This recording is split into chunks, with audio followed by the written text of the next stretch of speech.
legal debate is raging over whether President Trump could be disqualified for running for office under the Constitution's 14th Amendment over his attempts to overturn the 2020 election. Now, two members of the Federalist Society, a conservative legal group, arguing, quote, the bottom line is that Donald Trump engaged in insurrection or rebellion and gave aid or comfort to others engaging in such conduct, which references the 14th Amendment there. They point to Section 3 of it. And on Sunday, 2024 Republican presidential candidate Asa Hutchinson said that he's not even sure Mr. Trump is qualified to be president again, also referencing this debate. So let's bring in Robert Patillo, civil and human rights attorney, and Vince Coglianese, radio talk show host on WMAL over in Washington, D.C. Thanks to both of you for joining us this morning. Robert, I'll start with you here. Where do you stand on this? I mean, the former president has pointed out that he told the January 6th protesters to march, quote, peacefully and patriotically. So would that 14th Amendment argument even apply here?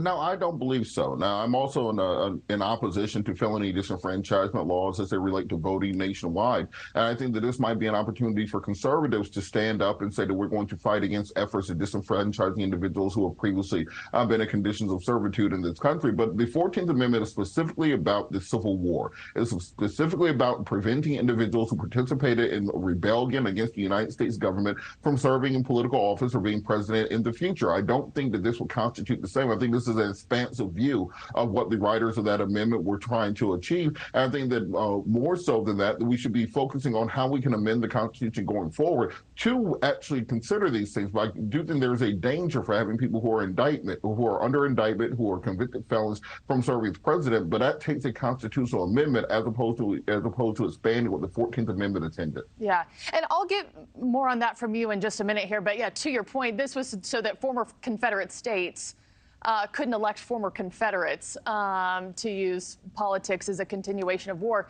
Vince, let's bring you in. Your response, and you think that this 14th Amendment argument is goofy. I do. I agree, and I agree with Robert's assessment here. I think what we're looking at is an effort to take away from the American people the right to render a judgment about who leads the country.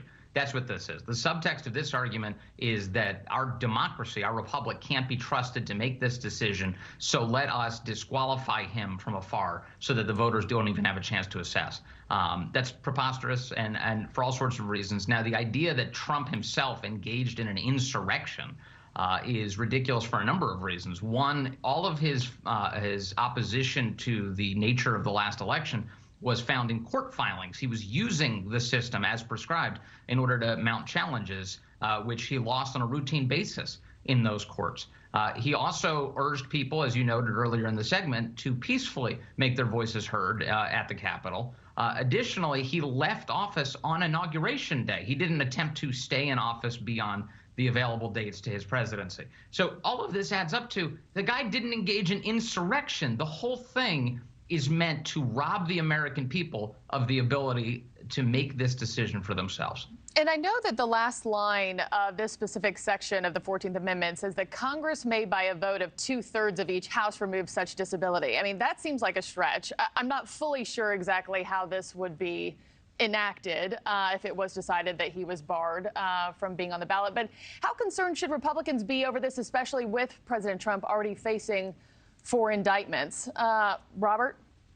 I think they should be very concerned because I think we're now seeing the Federal Society and other conservative organizations realizing that President Trump's going to be a drag on the entirety of the ticket. We may see Biden win with a Reagan 84 type of sweep across the map with President Trump on at the top of the ticket, in addition to maintaining or taking back the House of Representatives and even getting close to 60 votes in the United States Senate. Remember that now the Democrats are now running on the race to 60 with the idea that if you want to get the big ticket items done, you're going to have to do so by having a filibuster-proof majority in the United States Senate. So I think Republicans should think very strongly about the conceptualization of, do you want somebody who's indicted on over 90 felony counts nationwide as the standard bearer for the Christian Conservative Party? I think that's something that's going to be borne out this week during the debate, since it's going to be a debate Republicans have to have. And Vince, I'll give you the last word, just a response to that. And also, you know, Robert had said earlier that maybe there needs to be a 28th Amendment added to keep felons or people under trial from being on the ticket.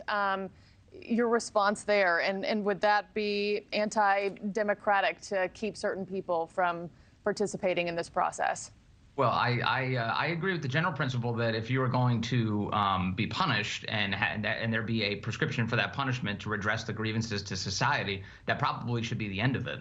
So I think agree on principle with Robert's assessment there. But let me just return to this issue of Trump and all of these indictments against him. Understand what so many Americans are looking at here is not a man of many sins who's being held accountable for those sins. They're looking at the convulsions of a system that is trying to stop him from getting on the ballot and becoming president of the United States again. They're looking at a corrupt system. They're looking at a Justice Department that has very little credibility in the eyes of so many voters. And I don't think this adds up to some sort of clean victory over Trump. I think this is a very perilous moment that our country's in right now. Thank you for watching. Go to newsnationnow.com to find News Nation on your television provider. And don't forget to click the red subscribe button below to get more of News Nation's fact-driven, unbiased coverage.